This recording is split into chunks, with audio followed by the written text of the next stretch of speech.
Welcome to my latest episode for Nourish, my podcast.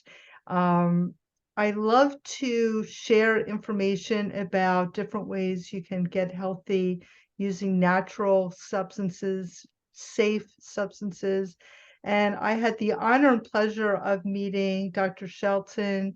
Oh, I think it's been a couple of years now, and she's also part of my natural parenting group. And the first time I asked her to present to our group, she did such an incredible job. She's so full of information, just a wealth of information. And she has a very unique background, and we're going to talk about that in a little bit. So thank you very much for being here today. Thank you for having me, Nancy. So you have a very interesting background. A lot of people I've met through the years that do essential oils just kind of like taught themselves. They haven't had any kind of chemistry background, but you're the unicorn. You are unique in your background. Can you tell us a little bit about your background? So, first, as you can hear, I am French. I grew up in France for 23 years, but I was born in the US when they decided to come check it out. And I started doing a PhD in chemical engineering because I love science. And I chose chemical engineering because it includes everything: physics, chemistry, safety, economics, math. I love it all. I didn't want to give up anything biology. I was working in a government research lab after my PhD, and my family had a few health scares after my second child was born. And a friend recommended a few essential oils. I tried them, they worked. But being the scientist that I am, and my creative juices were flowing, I really wanted to start creating my own products, not just use someone else's. So I dove deep into the research and I instantly was fascinated. I fell head over heels in love with essential oils. And here we have it. Next thing you know, 5 years later, I quit my research job to be a broke aromatherapist, happily helping people instead of writing papers. And that's Well, where we have it now. and you're also a homeschooling mom, so you are juggling two things in your So I life. started homeschooling 2 years ago, like many people. We were forced to have our children home, and I noticed that I just loved it. I love seeing my children. I used to work 2 jobs for 5 years, as I said, between 100 hours a week, and I never saw my children growing up the first few years, so now I see a whole lot of them, and I have flexible hours now with my own company. I have a shop near my house, my lab where I make all my products, and between my husband and I, we take turns watching the children. He works from home too, so we are trying to make it work. It's very nice being all home together. Yeah. And honestly, I've tried essential oils in the past. I've gone with some of the big companies, and one of the things I was really drawn to you about was the fact that you make your own. Like you know exactly what's going into each bottle, and that I found really appealing. So I don't create my own essential oils, and I was asked several times about this. As a chemical engineer, I could, but it's a full-time job on its own. You have a full-time job to grow the plants, a full-time job to process the plants and extract the oils. And so I like to create the end products better. And what I wanted to do is create a line of products for busy moms like me that was ready to use, safely formulated to be effective but safe in the long term, with no side effects, no risk of allergies, inexpensive.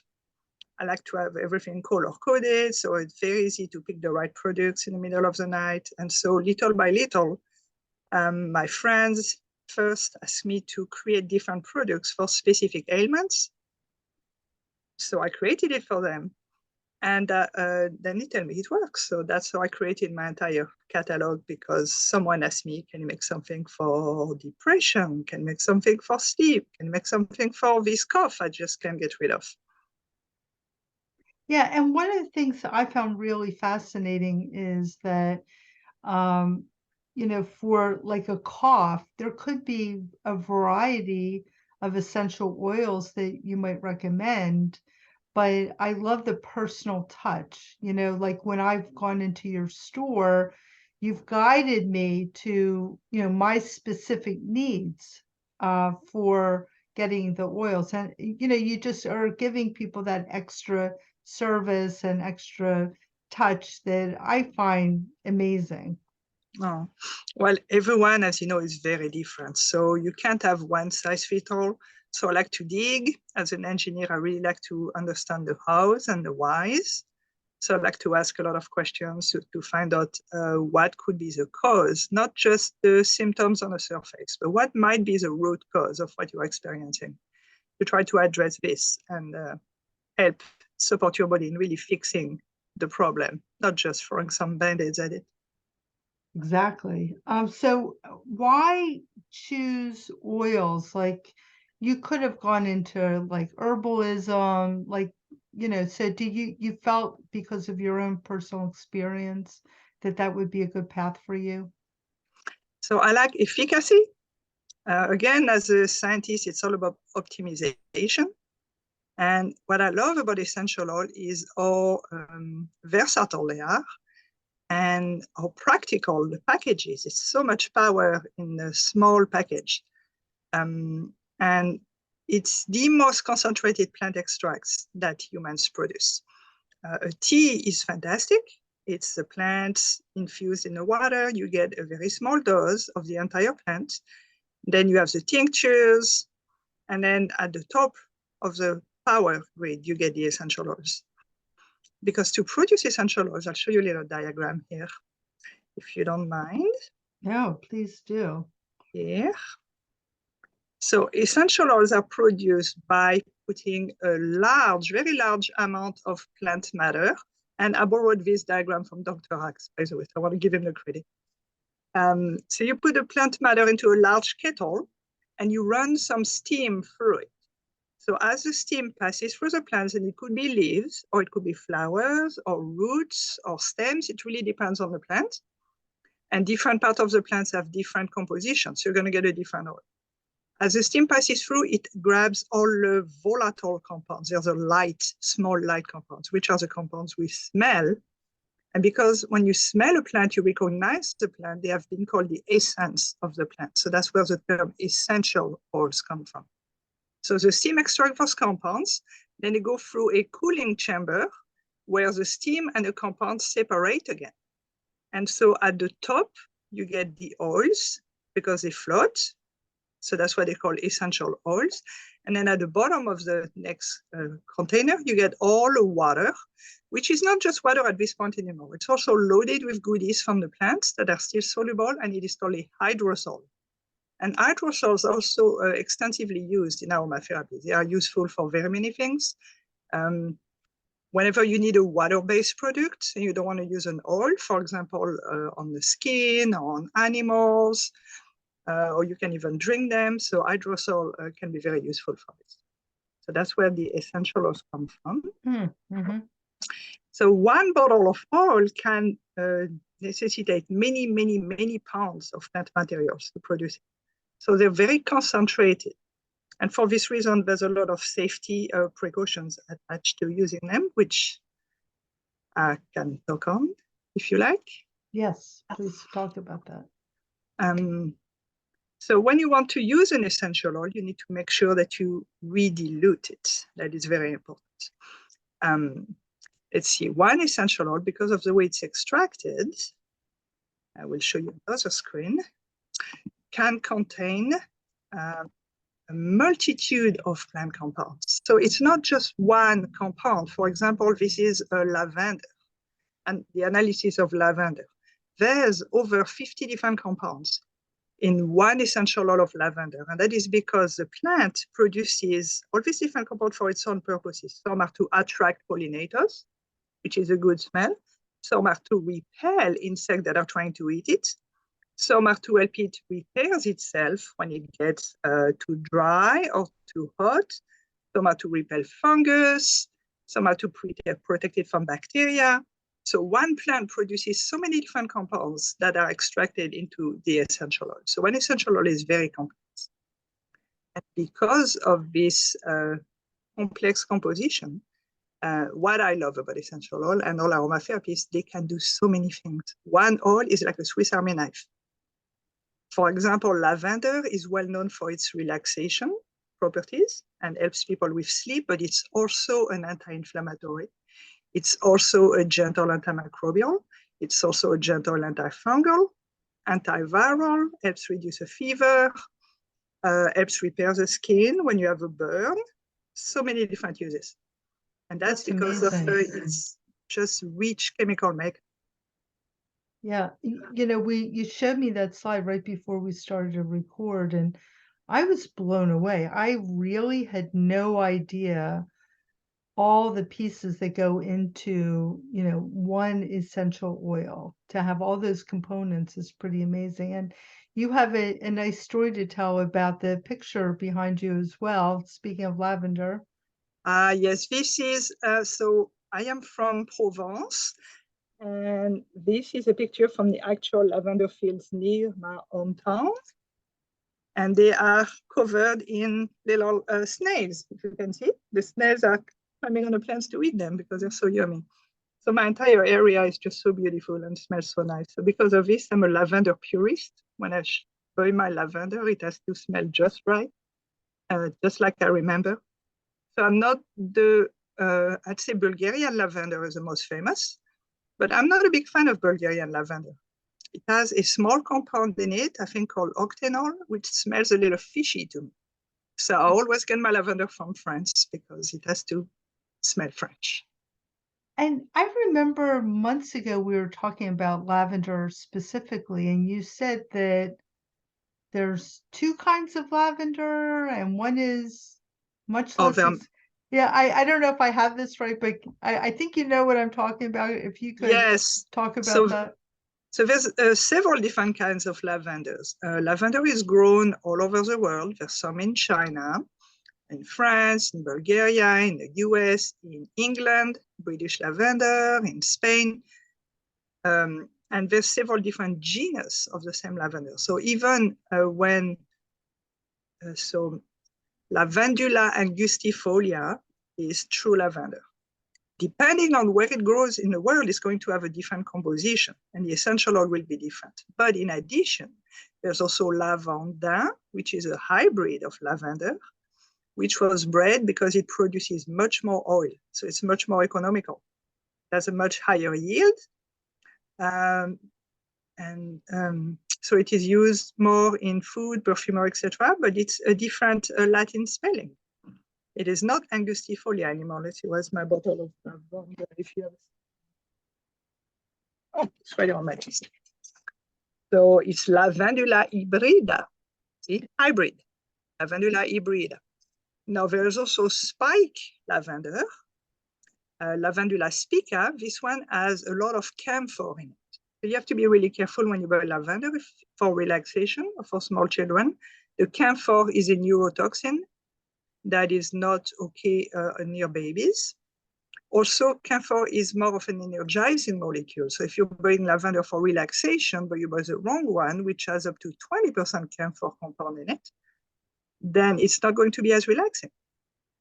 So you're going to say, well, lavender didn't work for me. It doesn't relax me. Well, maybe you had the wrong kind. So you have to shop around. And that's why the analysis that I showed before, I love looking at this because that tells me exactly what is in the oil I'm looking for, I'm buying.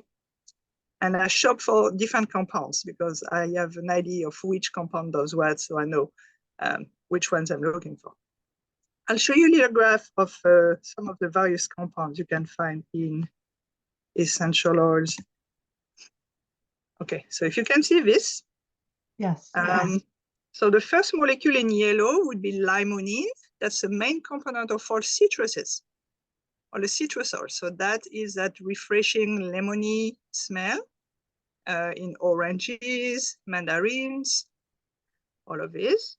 It's an excellent solvent. You can melt anything with this, the strongest glue. I had some glue on the furniture. I tried everything on it, alcohol, acetone, nothing was working. Then I grabbed my lemon oil, that melted it in seconds. Hmm. So it's great as a furniture polish too. Next to it in blue is menthol. Menthol is an alcohol well known for being the main part of peppermints. That is what candy canes are flavored with. Menthol is excellent for opening the airways and for breaking down mucus, very famous. It is a component of all the chest rubs and inhalation when you have a cold. So now I'm going into the immunity a little bit, so menthol, very good. Pinene is the main component of all the conifer trees. It's a very small molecule, so also great at melting everything, great solvent. That's why Pine Sol uses pinene to melt the grease when you clean your house. Next, we have terpenanol, terpenane for all. So that's the main component of tea tree oil.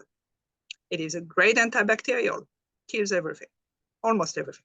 Tea tree doesn't kill everything, but a lot. Next to it is camphor, which we're just talking about. It has a nice 3D structure, very different from the others. The others are kind of flat. Camphor looks a little bit like a chair, the molecule. And the shape of a molecule has a great effect on its activity in the biological system, in humans and in animals, because there's a system of lock and key in our body, all over our body. The shape of the molecules are the keys, and we have receptors all over our body. And the key has to fit just right into the receptor in order to have its activity. So the 3D shapes of molecules matters very much. Next, we have linalool, linallyl acetate. These are the two main components of lavender oils, which are the relaxing compounds. So you want a lot of these and very little camphor to have a good, high-quality lavender. Cinnamaldehyde is the main component of cinnamon.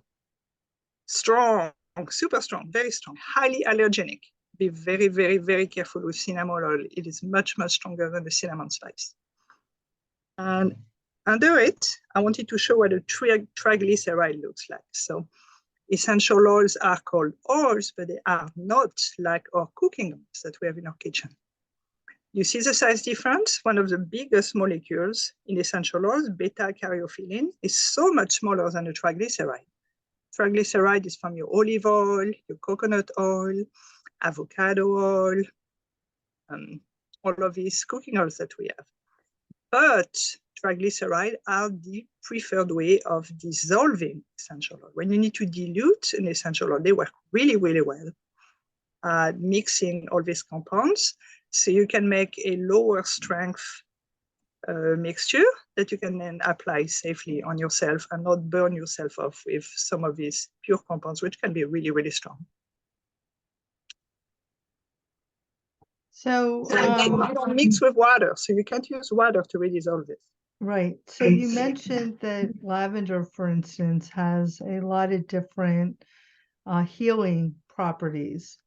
And, having just looked at, some essential oils in a small degree, it seems like a lot of essential oils, are like that. They have a lot of different properties. So how do you figure out which is the best one for you? Let's say I had a, thick cough right now, and it's been bothering me for 2 weeks. And you like, how do you choose which one would be the best one to use? Mm-hmm.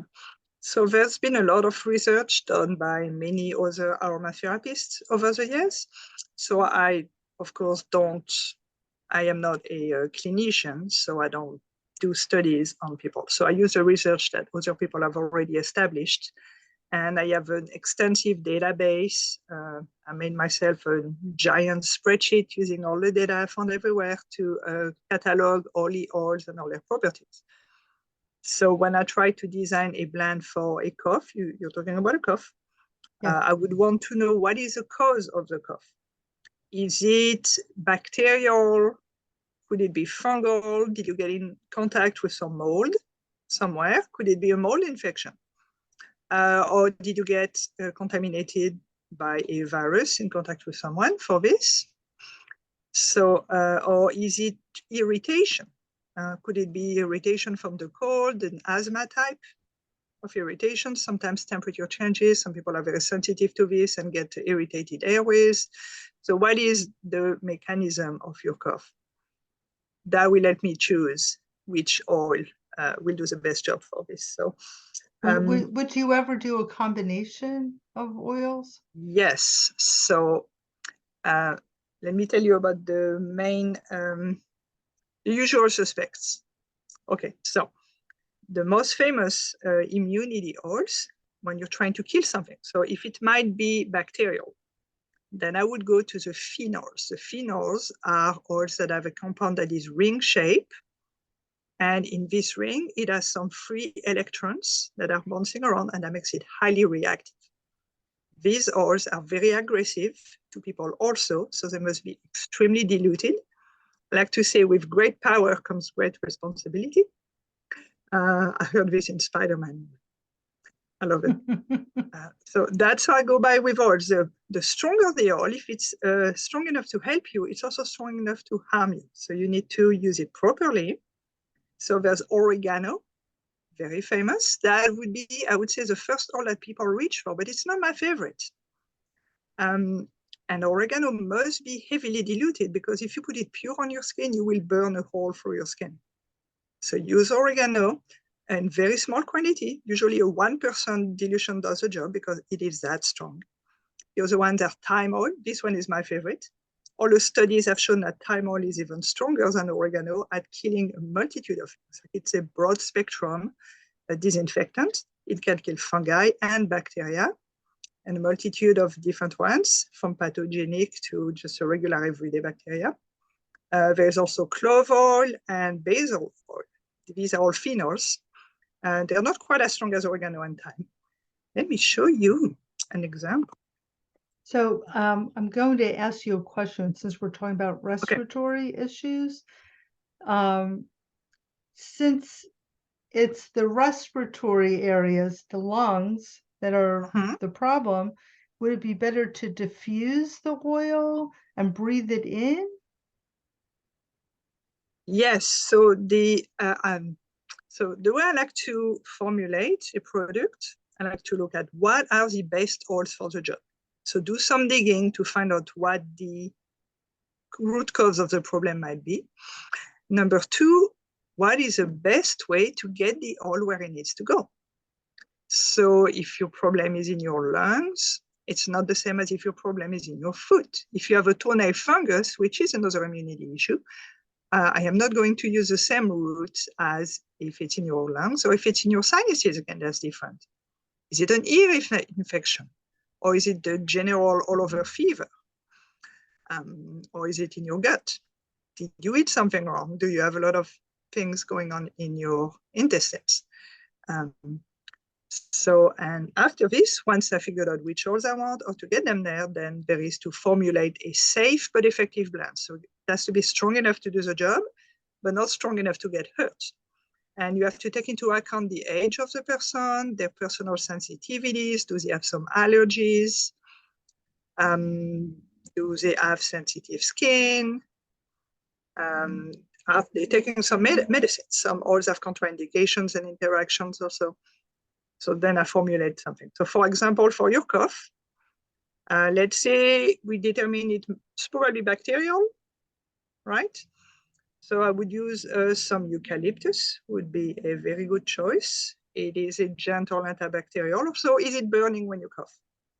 Let's say it's burning you. So you have some inflammation going on. So let's use an anti-inflammatory oil. Eucalyptus does both. It's a wonderful oil for both bacterial and inflammatory types of cough. Also, if you're feeling like you can catch your breath, it helps open the alveoli and helps you get more air in there. It also helps break down the mucus. If you're getting a little stuffy, you have too much mucus going on. So it's a wonderful oil. That's why it's so famous. And inhalation would be the best. So you want to get the oil into your airways. So you can either breathe it in. I like to use for this some little tubes here called inhalers. Everyone knows about diffusers. The problem with diffusers is you have to plug them in. You have to refill them all the time, both with water and with oil. You have to clean them regularly because they get gunky. Right. And you have to put a lot of oils in there. They use at least 3 to 5 drops at a time. So you go through in a bottle in a week, I would say. and you fill up the entire room and you have no idea how much you are getting inside of you. So when I discovered these inhaler tubes, that's all I've been using. I haven't used my diffusers ever since, because you just sniff like this, and you can control exactly how much you are getting inside you, because you sniff as needed. You can control how many breaths you are taking. You take a deep, slow breath, you fill your lungs. What happens is, from your lungs, first the oils are going to do their calming, soothing, fighting job for you in your alveoli. Then it's going to go inside your blood and course your entire body and help your blood do some cleaning a little bit everywhere.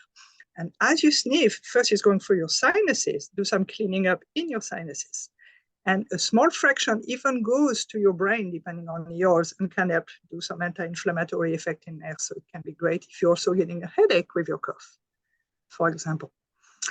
And of course, the stress relief effect from your limbic system. This is instant. As soon as you smell something you like, your emotions, your brain tells your body what to do. If you start relaxing and you start lowering your stress level, it really helps with getting better too, because as we know, stress makes everything worse. Yeah, you are the specialist of stress, you know all about that. Well, I just love that because, I have diffusers. I never use, like, sometimes I'll put lemon. I love the smell of lemon. It just feels so clean, orange. But for that reason, thinking from a therapeutic standpoint, having a diffuser in a room, again, how much are you really being affected by it? So these little inhalers make so much more sense. And I think about also, this is, off the topic of respiratory infections, but I think of how many kids are dealing with things like ADD, difficulty focusing. I know that there's specific essential oils that are great for that. Imagine, if they were having a problem in school, difficulty focusing, and they just, take a little sniff and, sharpen their brain, and then they're like, I'm just thinking about all the kids that could be helped right Well, now. children tend to love these little tubes. I make some just to give as handouts to little kids when they've been good while their mom shops. If they well behave, I give them their inhalers and they are so happy. So I have to make sure every sibling has their own, otherwise they'll be fighting. I just love sniffing, something very relational for them, between the smell and the connection of how it makes them feel. They're so in tune, right? They really know what is good for them by instinct. But it makes sense because it's going much quicker delivery to system to, the area that needs it, especially if it's sinuses, lungs, brain, right? The delivery system's going to be quick using Now, using that. however, so these are fantastic as the first response, I would say, but sometimes it gets heavy. Your sickness just is, you need a bigger dose, So I just love inhalers. As soon as I have the first sniffles, that's my go-to. This blue one, Breathe, bestseller, my favorite all winter. I wake up with sniffles, do it a few times. By the end of the day, I'm clear. But sometimes it's just something much harder to get rid of. And it just grows and it festers and it really takes over your sinuses, or it really takes over your lungs. Let's say you have the flu. An inhaler is not going to be enough. So then the next line of defense for me, to get a bigger dose, to get a lot more essential oils where they need to go, then I would get a topical salve. So I would make a rub, because if you rub it on the entire, let's say it's in your lungs, you rub it on the entire chest area on the front. And if it's really bad, I say also rub the back, the front of the lungs and the back of the lungs, and you microcirculation, your capillary blood vessels, and train the oils deep into your body, and you are going to get them into the lungs. And so if you get it from both sides, you can get a big dose right into your lung, much bigger dose than from inhaling. So inhaler is fast and it's very safe, but if you need a big dose, then a rub will do a better job. And that's when the dilution is very important, because if you use some strong oils and you're really trying to kill something, then you got to make sure they're really strongly diluted too. Eucalyptus is one that you don't have to dilute as much because it's very gentle. It's tough on germs, but it's very gentle on most people. So that is one where you could put up to 10% eucalyptus in a blend, I would say. You would be safe, but do not use on small babies.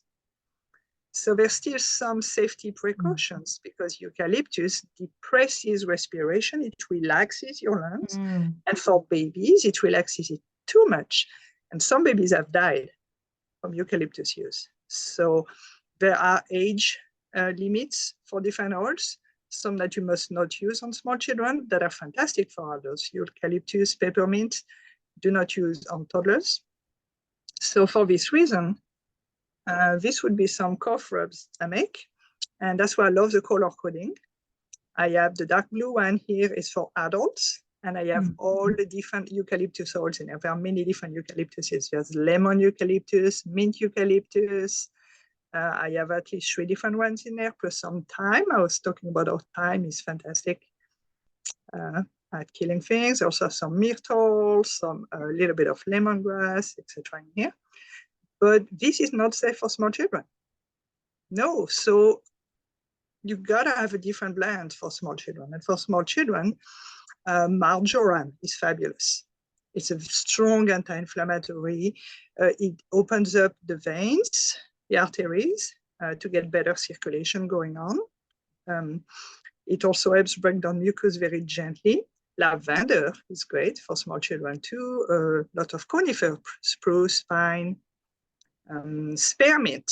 Peppermint is not safe for small children, but spearmint is.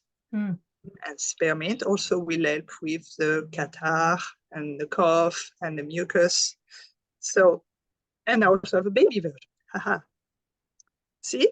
So I love the color coding because when someone is sick in the middle of the night, you can be spending time saying, okay, what do I need? Okay, where's my eucalyptus? Where's my peppermint? What do I do?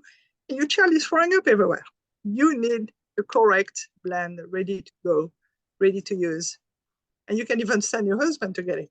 Get me the green roller. Yeah. And he's going to come back and say, this one? Yes, there's only one green roller. So I assume that for different times of the year when maybe different ailments are more prevalent, like, certain allergies, do you put together like little packs for people that they can purchase, like a family pack depending upon the age, or do you just custom make it depending upon what each family needs? So I used to custom make it in the beginning. That's when every blend was created, but now I'm getting an idea of who's going to need what when. So I do have some ready to go sets. Like I have an allergy, an antihistamine set, which comes with the inhaler and the chest rub and the 2 different inhalers, one for clearing up and one for the histamines and the inflammation response. See, some oils that are really good at killing things are very irritating. So it's always really good, either in a blend or in 2 different products, to have a calming blend next to it, to calm the irritation and the inflammation after you're done killing things. So when you create a blend, that's one thing I love. That's also a French background from the perfumery background. When you blend several different oils together, magic happens. You can have a base note, a heart note, a top note, that's from the perfumery world, or you can have a really aggressive oil to kill and then a really gentle oil to repair behind the aggressive oil. So they cancel out the irritating effect without canceling out the active principle that gets the job done. And that is how you get no side effects, even though you use something really, really strong. So that's why it's fabulous. And there's so much research being done on these oils because they get the job done, but it's amazing how you don't get all these side effects. Mostly safe. You have to really overuse the oils in order to get hurt. Yeah.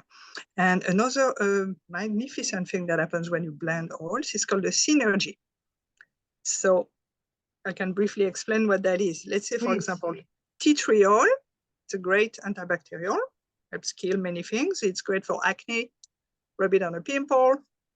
I think staph is one of the common acne bacteria, so it's good for getting rid of that and also helping with the inflammation. And lavender oil is another gentle killing oil. Let's say that in test studies, in 10 minutes, tea tree oil will kill 10% of the bacteria, and lavender will also kill 10% of the bacteria in 10 minutes. It's always a time test, you know. It takes a certain time for things to act. But when you mix tea tree oil and lavender, instead of together killing 20% of the bacteria, right, 10 plus 10, tests have found that it kills 50. Wow. So the sum is greater than the sum of its parts. And that is what is a synergy. And that has been found with most essential oils. You use wine oil like eucalyptus, you're going to have good effect on your cough. It's going to help you a lot. But if you mix eucalyptus with lavender and peppermint, for example, then suddenly, boom, magic happens. Much more than if you use all three separately, back to back. That's really interesting.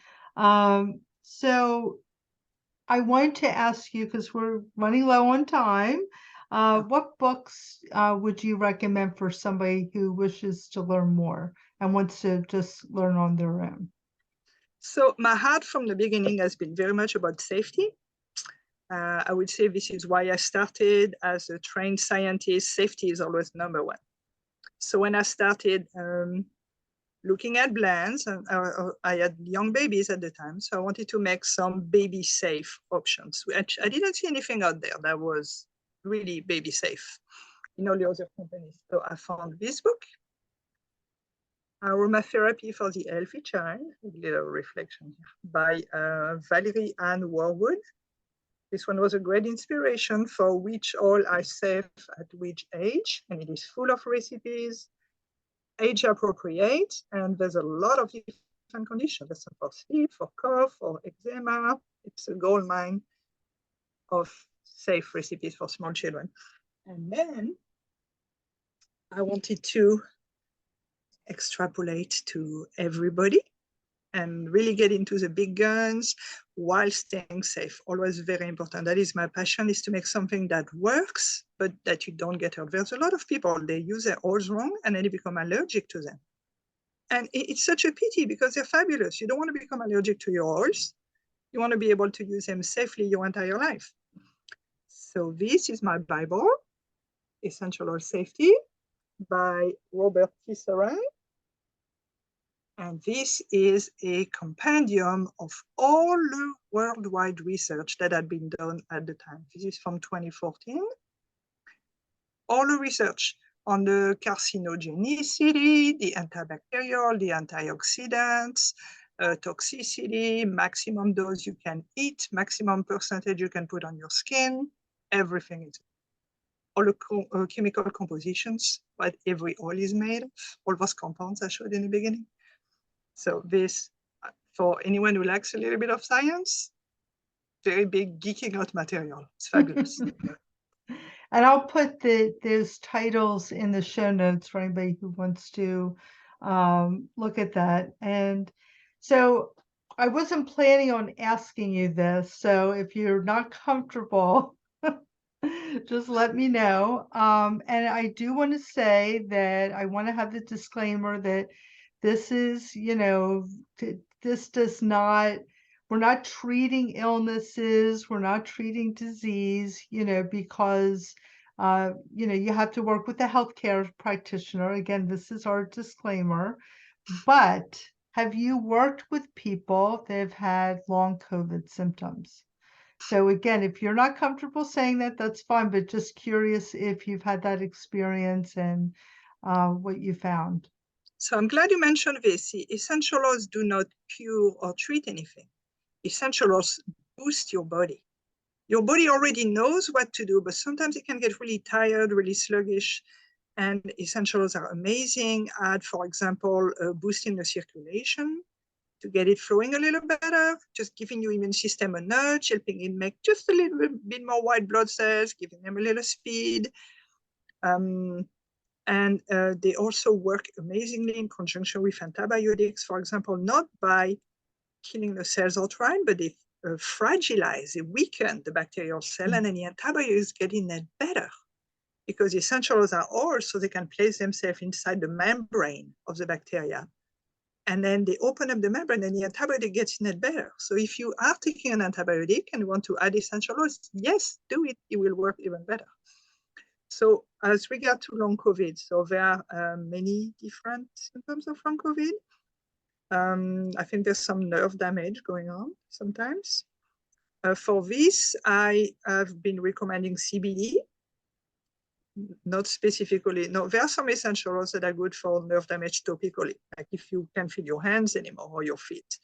Then there are a lot of essential oils that help boost the body to repair the nerves. And so, such as lavender, for example, is a good one. There would be patchouli, that's another good one, which are great for nerves, clary sage. So you could make a topical rub. But the CBD has been found to be extremely effective for that. So I like to blend the essential oils with some CBD for this. You can also take the CBD orally for an overall body nerve protection. And I like to add a little bit of essential oil in the CBD, but not a lot, because I'm not comfortable with eating a lot of essential oils because they're so powerful, as we've been talking about. One drop is like a whole cup of tea. Would you drink 10 cups of the same tea? So I wouldn't never take 10 drops of one essential oils, even the gentle ones, because that's a lot. So another long COVID effect, some people just can't shake the cough. So Some people feel really exhausted, like that. Yes. So I've for seen this, that a lot. This, when I had COVID, I found that I could not shake the fatigue for solid 2 weeks afterwards until I realized this feels a lot like anemia. So I started popping some iron and my energy came back. Interesting. Okay. I've heard that COVID tends to strip a lot of your minerals out of your blood cells. So I would check your minerals, ask yourself, does this feel like anemia? You can catch your breath, can get your energy back. I've heard it also strips the potassium and the magnesium out of you. So the minerals, I would say, is more the cause of the non-stop fatigue. Now, I'm not a doctor, so that's just my guess, but it worked for me. But nobody seems to know. So, I mean, that's like the big question right now, right? What do you do? I would also do a detox. So I started doing a detox also after COVID, and just to purge all the damages it does. It breaks down so many cells in your body that then you have all these waste materials floating around. And these excrements of the processes or the metabolism, the leftovers are just floating around and your body is just too exhausted to deal with it. So I found that doing detox, I use some zeolites for this. That seems to help a lot of people. You can use a lot of things in conjunction. So I would use some CBD for the inflammation. Overall, there's a ton of inflammation left over from COVID. Like the body just feels like it's on fire. It just can't catch a break. Yeah, so help it get rid of the waste. And then if there's a residual cough or residual sinus congestion or headaches it can get rid of, then I would throw a little bit of oil into the mix. Well, I want to thank you. I always learn something, many things new, probably a lot more than I could write down during our time. If someone were to want to purchase essential oils directly from you or CBD or the zeolite, how can they reach you? What is the best way? Well, I have a website, drfrenchy.com. Great. And I have my email and everything on there. So I just love spending time one-on-one with everyone to really hear them and try to find out what the things are working to try, because there's so many options, hundreds of oils, hundreds of compounds in each oil, so many usage modes of applications. You can breathe them, you can rub them on, you can eat some, being careful, suppositories even, can you imagine? It's the strongest thing you can do in a suppository. You bypass the digestive process and the ions go straight to your lungs and everywhere else. I've never tried that. I'm ready to. I bought the kit, but I've never had to so far. But I've heard when you can, nothing else works, the suppository is like That's Holy grail. amazing. Yeah. So there's I just was so many thinking options. like maybe a colonic, right? Or something like that also. Yeah, so colonic cleans you up, a suppository loaded with oil, gets the oil right in there, and then it enters your bloodstream. Yeah, we need to talk after this, after we stop Well, you want to be a guinea recording. pig for this? Well, I have somebody in mind. But yeah, I'm so blown away by you and your knowledge, and I really cannot urge people that are listening to this to reach out to you. We've been nothing but thrilled with the products we've bought from you. I just feel like you put so much care into your products and intention, and you just know so much. I just I'm thrilled, and I can't say enough about you. And so please contact her, go to her website. We're also talking about possibly doing a series, an educational series. So if there is an interest in that, reach out to me and we'll get that going. So I'll leave my information in the show notes. And thank you so much, Leti. I just am so grateful for you. Oh, thank you, Nancy. You're wonderful, and it was a blessing to meet you so many years ago, and you always teach me so much too. Oh, thank you.